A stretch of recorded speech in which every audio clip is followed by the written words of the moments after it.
Welcome to the Polgar Chess University. In this session, we're going to discuss a situation when the two kings are castling on opposite sides. And as an example, we'll take a famous game by Garry Kasparov, played against Halifman in 2002. Okay, the game started out with e4, e5, knight f3, knight c6, and bishop b5. This is the Ruy Lopez. And here the most common choice for black is to play a6, making the bishop decide whether to trade on c6 or retreat to a4. Other common options are knight f6 and, not as popular but also frequently played, d6. Other moves are pretty much a rarity, including black's move in this game, knight d4. Usually the side variations are not being played for a good reason. They are somewhat inferior to the commonly played moves, although sometimes these unexpected rare lines that people don't prepare much for can be interesting surprise weapons. But somebody at Kasparov's caliber, of course, is somewhat prepared for everything, and it's hard to create a real important surprise for. Right now, white traded the knights by playing knight d4 and forcing black to recapture and create double pawns. Of course, this double pawn, if white is not playing correctly, can become also an annoying piece in stopping white from natural and active development, for example, through the c3 square. White has castled, and black played c6 to chase away that bishop that is pinning the pawn on d7, so black can easier develop. Bishop retreated to c4, and black played energetically again by playing e5. The natural developing move knight f6 wouldn't work very well, because the white pawn would immediately advance to e5, and now the black knight going to d5 wouldn't find any peace and quiet, as the white bishop would immediately trade, and now we can see how black has triple pawns on the d file, and that's generally a pretty bad thing. White can very quickly attack those pawns with queen f3 or queen g4, and I would expect black to lose one of those pawns real soon. Knight e4 would not look very good either, because white could immediately attack the knight by playing d3, or even a little trick, capturing bishop f7, and then queen f3 check, winning the knight back. And as I mentioned in some of the other lessons as well, generally, when a knight is being attacked on f6, or could be c6 symmetrically, and if it cannot go to one of the center squares, like d5 or e4 in this case, then generally it's not a good idea to allow for the opponent to play e5 and attack the knight. So therefore, black played differently and played e5. In my view, this is a very risky looking move, in view that white has already castled, while black is completely undeveloped, and this move initiates the opening of the e file. So look what happens now. White trades on d5, black of course has to take back, white is ready to give a check, which pretty much has to be blocked, otherwise the black king would start wandering around in the middle of the board, which is certainly something to avoid. Bishop d7 and rook e1. So what happens here is that black is getting into all kind of pins. Came knight e7. So right now, white needs to attend to the bishop that's hanging on b5. And one decent way to continue would be just to trade the bishops and then play queen h5. This queen h5 move is basically a preventive move. It prevents black from easily castling to the queen side because it pressures the pawn on f7. And on the other hand, if the black pawn now chases the white queen to develop the bishop to g7, Of course, white will make that quite difficult after queen e5, not only preventing the bishop getting to g7, but also attacking the rook in the corner as well as the pawn on d4. So, according to what I see, black is losing at least a pawn.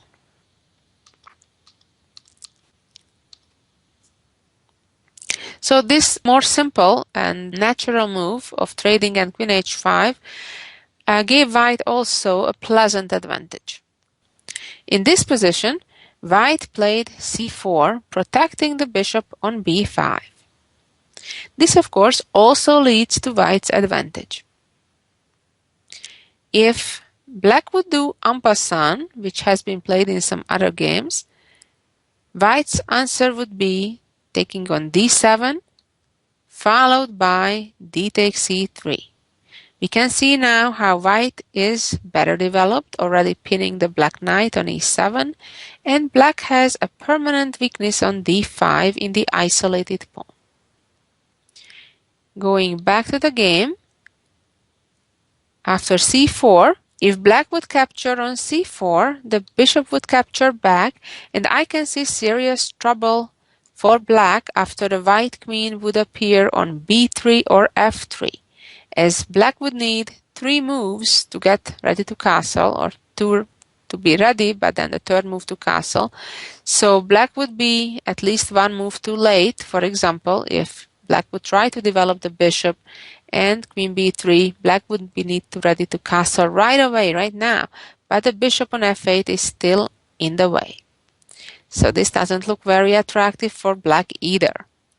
Going back one more time, another move that has been tested was to play rook c8, putting pressure on the c4 pawn. White did quite well there too in a game by just playing simply d3, getting ready to develop the other bishop. Bishop captured on b5, pawn captured back, queen d7, and white simply developed knight a3, protecting the pawn, and then moving, centralizing the knight to c2 and d4. And finally, let's go back to the actual game. After c4, black responded with a move that was new at the time, black playing a6, pushing white to trade, which white gladly did. And the queen captured back, and now white played d3, protecting the pawn on c4. In this position, black has quite a bit of difficulties in developing on the king's side. The only realistic way to try to achieve that is by playing g6, but the problem is that then the white dark squared bishop gets immediately to g5 before black would get to develop his bishop to g7. We can see how unpleasant this is for black, the black bishop being stuck on f8. Of course, if h6, the bishop would not retreat, but in fact enter on f6 in a beautiful position. If black would try to kind of play it slow and play h6 first in trying to prevent bishop g5 and then to play g6, that would give white an extra move to develop initiative and prevent castling in a different way. For example, white could continue developing with knight d2, then after g6, be ready to trade on d5, queen takes back, and play knight c4, keeping black busy by threatening to fork with knight b6, rook d8, and now bishop f4. So we can see again how white is super active and black has significant difficulties. Let's go back. After d3 in the actual game, black continued by castling to the queen's side.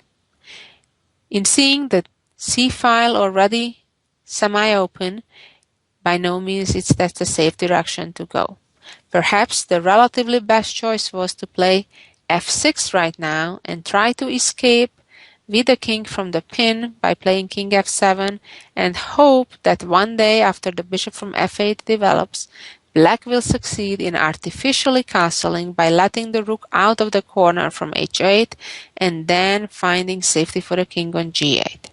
However, it's pretty clear that white has the initiative regardless. So black has castled the queen side, and now the game, of course, takes a whole brand new character. So far, everything was around the fact if and whether the black king gets to castle, and white's game plan was to do everything in their power to prevent that from happening. Well, things have changed. Black has castled, but not to the desired side. Black certainly would have picked the king's side, not the queen's side, had they had a reasonable choice. Right now, white's task is to immediately create an attack on the queen side.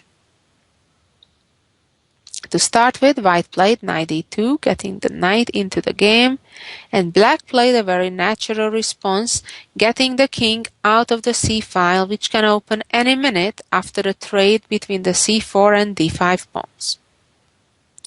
And now I'd like you to think for a little bit and see what should be white's next plan.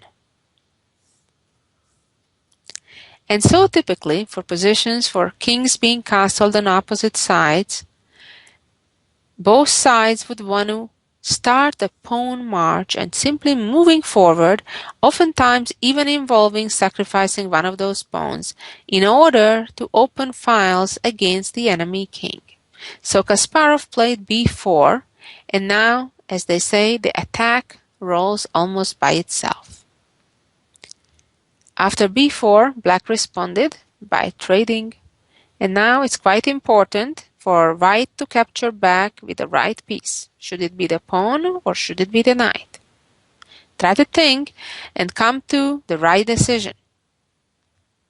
Capturing here with the knight would be inferior to capturing with the pawn because it would allow counterplay for the black knight to position itself on d5 and potentially on the outpost on c3. So it's much better to capture back with the pawn. Black continued by playing knight to c6, pressuring white's pawn on b4. Of course, this is just an invitation to something that white wanted to do anyway, to advance that b-pawn and open the b-file. And came b5, black captured, white captured back. Even though the b-file remained closed by both sides having still a pawn there, the a-file has been opened. And as we shall see, because the black king may be forced to the a-file, that becomes quite an important issue. Black moved the knight to b4, and now a very important move, knight c4. It's not only important because the knight has occupied now such a powerful position in potentially going to b6 or e5, but more importantly because it also opened up the diagonal of white's dark squared bishop. And can you see? If that bishop appears on f4 with a check, black will be in serious trouble, as if the king goes to the a-file, queen a4 is around the corner, the king cannot safely go to c8 because of knight b6 checkmate, and blocking the check would just give up further pieces. Black is in major trouble. For example, if queen would take on b5, white's response would be bishop f4 check, king a7, and white would play knight e5, all of a sudden going after an unexpected target on f7. Queen d5, protecting it, but allowing queen a4, knight a6, and simply rook a to b1. We can see how all the white pieces are cooperating and attacking. White would have very nice advantage, with the idea to then next play rook b5 and double the rooks along the b-file. Black has made white's life even easier than this variation has shown, and after white played knight c4, black instead here played queen to f5, preventing the white bishop from checking on f4. But of course, white didn't give up so easily and played rook to e5, chasing the queen from the control of the f4 square. If now the black queen insists and moves to f6, the white bishop would go to g5 and again insist on chasing the black queen away from the f4 square. It didn't help black by moving queen to c2 in hopes to exchange queens, because even though black will succeed to exchange queens, the troubles will not go away, because this bishop appears on f4. Now the white rook threatens with discovered checks to win the black queen. Black traded on d1 and the rook captured back, and black is still stuck with the same problem, namely the discovered check. The king cannot run safely towards c8 because knight b6 check is around the corner. And going to the a file, all of a sudden there is yet another problem to face. The knight is almost trapped. a3. If the knight moves away to c2, white plays b6, and then a pretty much unavoidable checkmate with rook a5. How nice of an idea is that? The game instead ended by black playing f6, and now white didn't need to waste time to move the rook away, but was ready to capture the knight and sacrifice the rook, because if pawn captures, check, king b8, check, and if king would run, then knight b6 checkmate, and black would be forced to block the check with bishop d6, which white would be ready to capture and end the game with major material gains. Well, this game was really instructive in A, trying to prevent your opponent from castling. It can lead to major gains, and B, if and when there are castles of opposite sides, your king on the king's side and the opponent on the queen, for example, it's really important to try to open files and diagonals as soon as possible. And the most typical way to achieve that is to march up your pawns on the side of your opponent's king. In this case, black never got the chance to start any kind of counterplay on the other side of the board. And that is why it is extremely risky to castle on a side where already a file or more files are open. Like in this case, the C file was pretty much already open. White could open it at any time by the exchange of the C and D pawns. And White's attack came real quick, much before black could even start anything on the other side of the board. And now let's see the jewel of the week. And here it is. Well, in this position, it's kind of awkward, but black is up a bishop and a couple of pawns, but we can see something real unusual with 5 pawns on the G file. I agree, it may not happen every game you play, but nevertheless, the ideas involved are quite fascinating and brilliant. It seems that black is okay. However, there is a very important thing to notice, and that is that the black king has no moves at the moment. However, the catch is if we try to attack it right away by, for example, knight d6 check or knight c3 check, all of a sudden the king would have an escape because the knight would move away from b5 and no longer control the d4 square. And if the other knight moves away, then the f5 square opens up. Moreover, anywhere the g7 knight would move to, it would be captured. Try to think what may be the winning idea here that leads to checkmate in just 3 moves. Here, the brilliant, quiet move is playing king to d2, and this puts black in a zugzwang position. Well, black has 2 knights that can move. None of the pawns can, and neither can black's king or bishop. Let's see first what happens if black moves, for example, the knight to d5. Black would be more than happy if white would capture the knight and get the king out of the bind. However, white can do better, namely playing knight e8. Now there is an immediate threat to checkmate with knight e8 to d6. And it doesn't help for black if the king escapes on f5, because then the other knight gives the checkmate. Quite brilliant, isn't it? And finally, let's see what happens if after the smart waiting move king d2, black moves the other knight.